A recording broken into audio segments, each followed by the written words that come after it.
Lavender. In the middle of the first week of Matilda's first term, Miss Honey said to the class, I have some important news for you, so listen carefully. You too, Matilda. Put that book down for a moment and pay attention. Small, eager faces looked up and listened. It is the headmistress's custom, Miss Honey went on, to take over the class for one period each week. She does this with every class in the school, and each class has a fixed day and a fixed time. Ours is always 2 o'clock on Thursday afternoons, immediately after lunch. So tomorrow at 2 o'clock, Miss Trunchbull will be taking over from me for one lesson. I shall be here as well, of course, but only as a silent witness. Is that understood?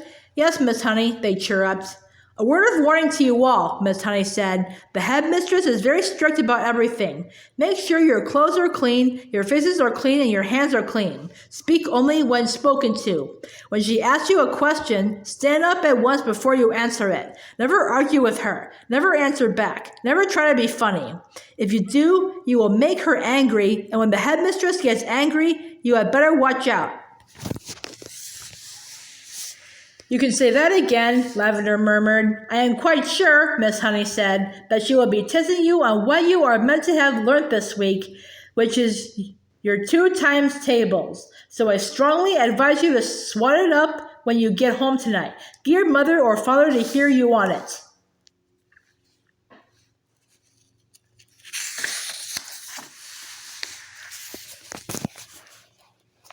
What else will she test on? Someone asked. Spelling, Miss Honey said.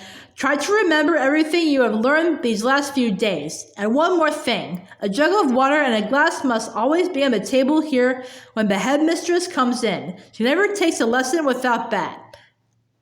Now, who will be responsible for seeing that it's there? I will, Lavender said at once.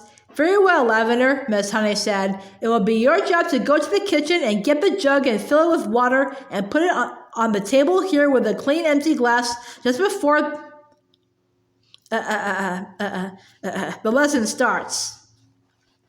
What if the jug's not in the kitchen? Lavender asked. There are a dozen headmistresses' jugs and glasses in the kitchen, Miss Honey said. They are used all over the school. I won't forget, Lavender said. I promise I won't. Already, Lavender's scheming mind was going over the possibilities that this water jug job had opened up for her. She longed to do something truly heroic. She admired the older girl, Hortensia, to distraction for the daring deeds she had performed in the school. She also admired Matilda, who had sworn her to secrecy about the parrot job she had brought off at home, and also the great hair oil switch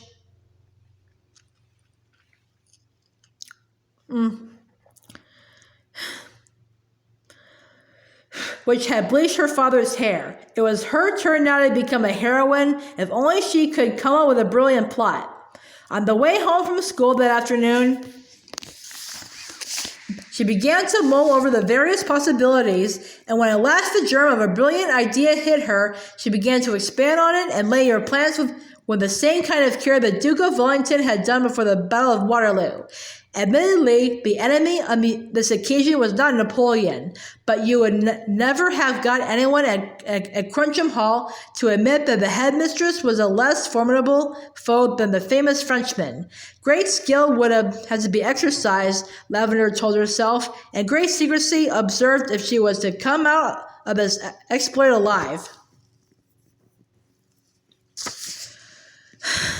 There was a muddy pond at the bottom of Lavender's garden, and this was the home of a colony of newts. The newt, although fairly common in English ponds, is not often seen by ordinary people because it is a shy and murky creature. It is an incredibly ugly, gruesome-looking animal, rather like a baby crocodile, but with a shorter head. It is quite harmless, but doesn't look it. It is about 6 inches long and very slimy, with a greenish-gray skin on top and an orange-colored belly underneath. It is, in fact, an amphibian, which can live in or out of water. That evening, Lavender went to the bottom of the garden determined to catch a newt. They are swiftly moving animals and not easy to get hold of. She lay on the bank for a long time, waiting patiently until she spotted a whopper. Then, using her school hat as a net, she swooped and caught it.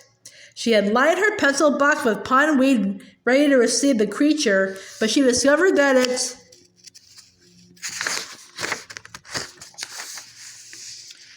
was not easy to get the newt out of the hat and into the pencil box.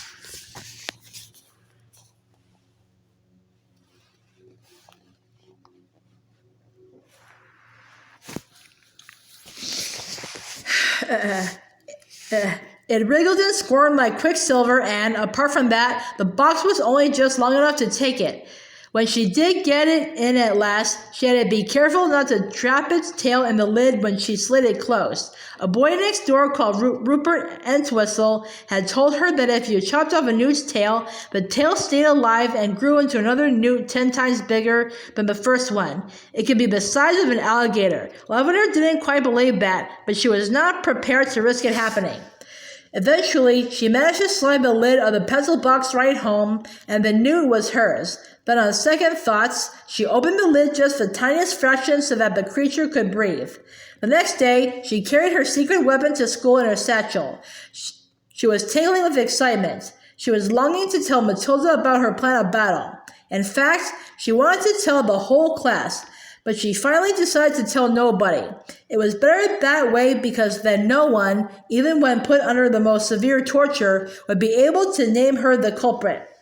Lunchtime came. Today it was sausages and baked beans, Lavender's favorite, but she couldn't eat it. "Are you feeling all right, Lavender?" Miss Honey asked from the head of the table. "I had such a huge breakfast," Lavender said. "I really couldn't eat a thing."